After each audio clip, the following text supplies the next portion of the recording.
Hello friends, இன்றைக்கி மரவள்ளி கிழங்கு மிளகு பொரியல் தாங்க பார்க்க போகிறோம். இது ஹெல்த்தியான ஒரு சிம்பிள் ஸ்நாக்ஸு. எப்படின்னு இன்றைக்கி பார்க்கலாம் வாங்க. 2 மரவள்ளி கிழங்கை இந்த மாதிரி கட் பண்ணி உப்பு போட்டு நான் வேக வச்சுருக்கேன். இதுக்கு நான் 14 விசில் விட்டேன். இந்த கிழங்கை பொறுத்த வரைக்கும் நம்ம கிழங்கை பொறுத்து விசில் விடணும். இதை நம்ம சின்ன சின்ன பீஸாக இந்த மாதிரி கட் பண்ணி எடுத்துக்கலாம். அடுப்பு பற்ற வச்சு ஒரு வடைச்சட்டி வச்சுக்கோங்க.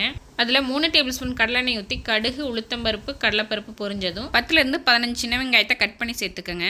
2 பச்சை மிளகாய், கொஞ்சமாக கருவேப்பிலை, 1/4 டீஸ்பூன் உப்பு, 1 டேபிள் ஸ்பூன் மிளகுத்தூள் சேர்த்துக்கோங்க.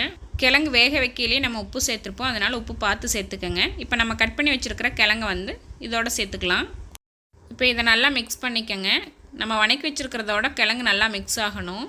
நல்லா மிக்ஸ் பண்ணி விட்டுட்டு உப்பு காரம்லாம் கரெக்டாக இருக்கான்னு பாருங்கள். இல்லைனா உப்பு மிளகுத்தூள் எக்ஸ்ட்ரா நீங்கள் பத்தலைன்னா சேர்த்துக்கலாம். அவ்வளோதாங்க, ஈஸியான ஹெல்த்தியான ஈவினிங் ஸ்நாக்ஸ் ரெடி ஆயிடுச்சு. உங்களுக்கு இந்த வீடியோ பிடிச்சிருந்தா லைக் பட்டனையும் தட்டி விட்டுட்டு கூடவே சப்ஸ்கிரைப் பண்ணவும் மறந்துடாதீங்க. தேங்க்யூ.